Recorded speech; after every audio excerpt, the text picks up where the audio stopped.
For the first point, the question is why we choose simple exponential smoothing with an exponential of 0.3. The first point is by basically it provides the lowest and most consistent errors math and MAPE for this dataset. The second part, balance, stability and responsiveness. The not too slow like moving average, not too reactive like a 0.5. Smooths out random fluctuations while still capturing real change in demand. Produces more realistic month-to-month forecast and is easy to update and ideal for operational planning. For conclusion, is the simple exponential smoothing 0.3 is the most reliable and accurate method for forecasting this time series. The Pareto analysis shows that a small portion of products accounts for the majority of sales value, following the traditional 80-20 principle. Category A items such as whole milk and important cheese products generate 18% of annual sales value. These items require strict control, frequent demand reviews, accurate stock levels, and access to the most convenient storage locations. Category B items such as skim milk, gummies, and certain flavored yogurts represent around 15% of the total value. These products need moderate control, including monthly reviews and periodic adjustments based on seasonal demand. Category C items including butter, low sugar, condensed milk account for only 5% of total value. They should follow simple long cost management policies such as periodic replenishment or even make to order strategies. Based on a weighted scoring analysis, the recommended cities for expansion are first Sao Paulo. Sao Paulo stands out as the strongest market with a metropolitan population of nearly 23 million and Brazil's position as the largest dairy market in South America. High cheese consumption and strong logistic infrastructure elevate Sao Paulo's strategic value. Although competition is intense, the market size compensates for it. Second, Mexico City, with approximately 22 million inhabitants, Mexico City offers a large consumer base and a growing dairy sector. Third, Bogota, while smaller, Bogota offers significant advantage due to proximity to Tarabita's production plant. And fourth, Lima. Lima represents growth opportunities but with a smaller population and lower purchasing power. Okay everyone, I am going to talk about the gravity method or center of gravity. In our analysis method, we estimate the optimal location for a distribution center based on HCT, annual demand and geographic coordinates. The model showed that cities have higher demand, especially Sao Paulo, had the stronger influence on the result after weight allocations. The concluded center of gravity point fell in the Amazon region, but for question of distribution and industry, but distance between the principal cities. However, even though this point is mathematical option, but the formal operationally is not possible. In many cases, the Amazon lacks the necessary infrastructure, connectivity, and access for their SCAD logistics operations. Okay, for the reason, and me and the team, considering real-world transportation conditions and commercial routes, we select the city of Lima, Peru as the strategy section, since it offers a stronger infrastructure and better connectivity and more efficient access to the region key markets. Storage method. For our warehouse operation, we recommend using a chaotic storage system supported by warehouse management system. This method works especially well for Tarabita because we handle highly perishable and dairy products. Chaotic storage allows us to use space more efficiently, speed up picking process, and a mention of strict FIFO relation. Mining fear spirit fears out. All of this helps us protect products and freshness, reduce waste, and keep the cool chain under control. In the other words, chaotic storage give the company flexibility, speed, and accuracy, which are essential for international distribution. In cross-docking, when analyzing the distribution strategy, we found that cross-docking is not only feasible but also highly beneficial for the company.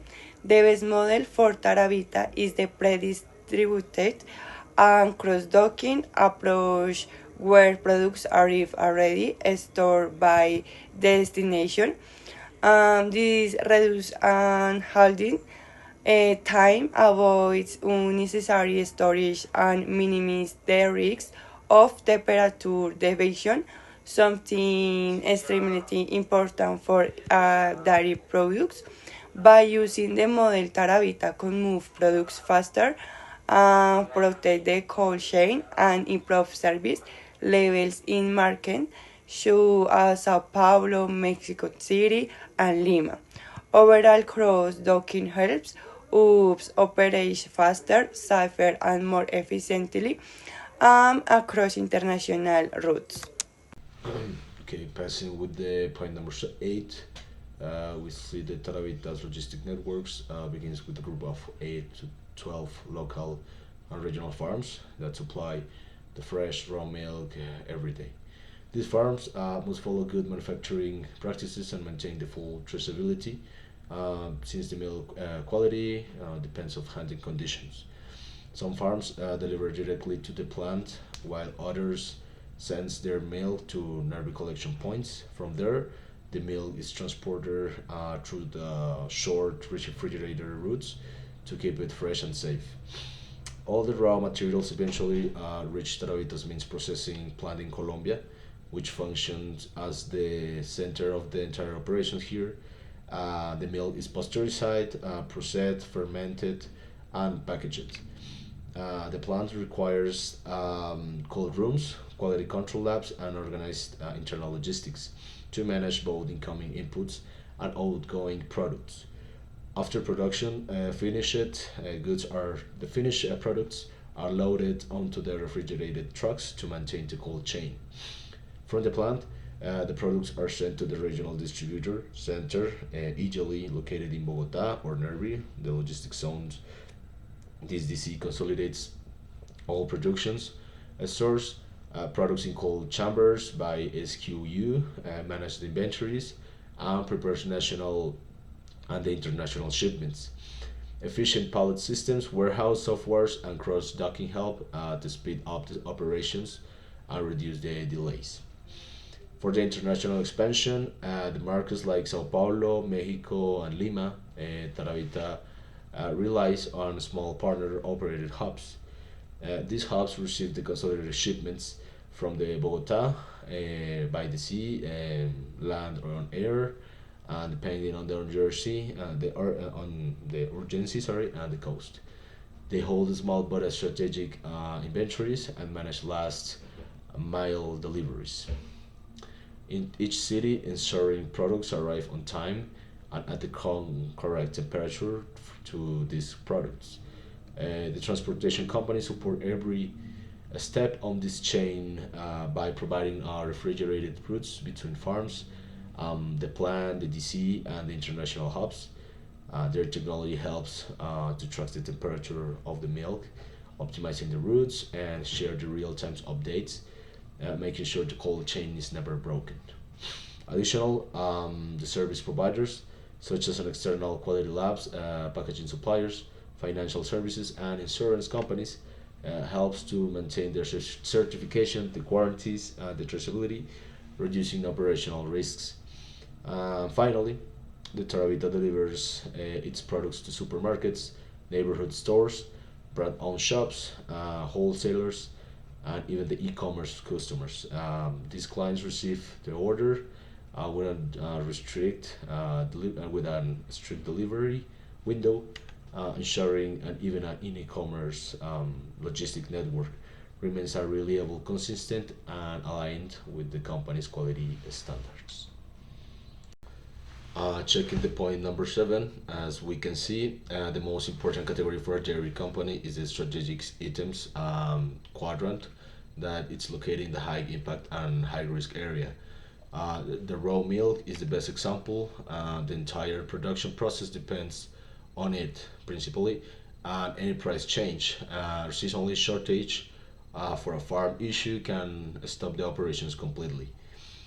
That's why the company must develop a long-term supplier relationships, creating stable contracts, support local farms, and diversify supply sources.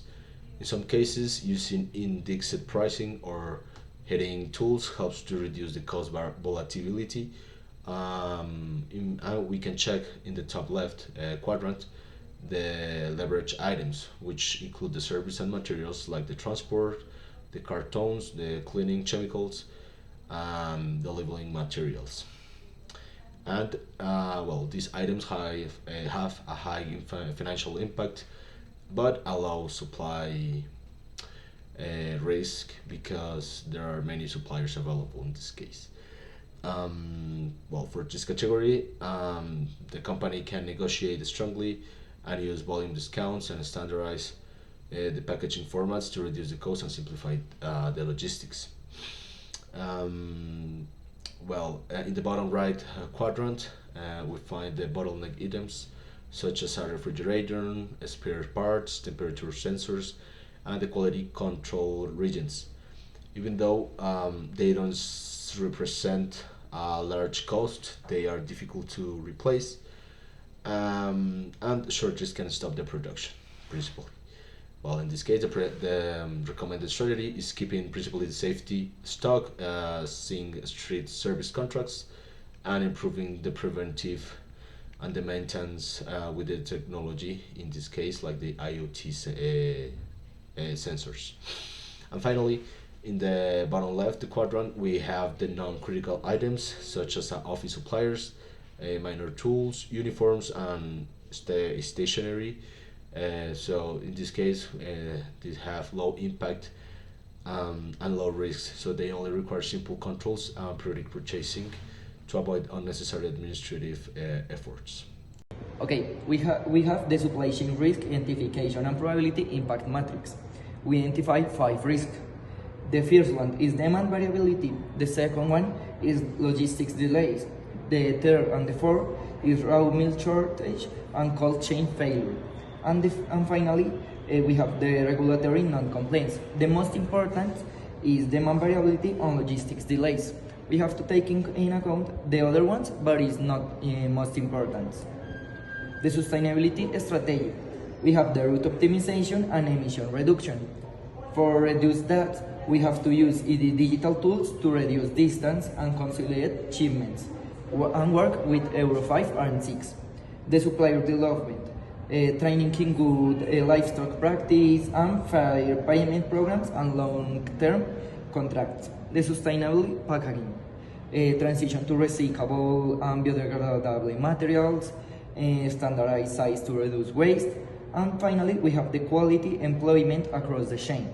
The first one is training in cold chain, food safety, and WMS systems. And finally, formal jobs in Lima, DC, and local hubs. And finally, we have the strategic decisions to improve supply chain sustainability. To work on that, Tarabita can turn into international expansion into a competitive advantage by building a sustainable supply chain that reduces environmental impact, support farmers and local communities. strengthens responsible good science practices and ensure long-term compliance through strong sustainability and governance. Thank you.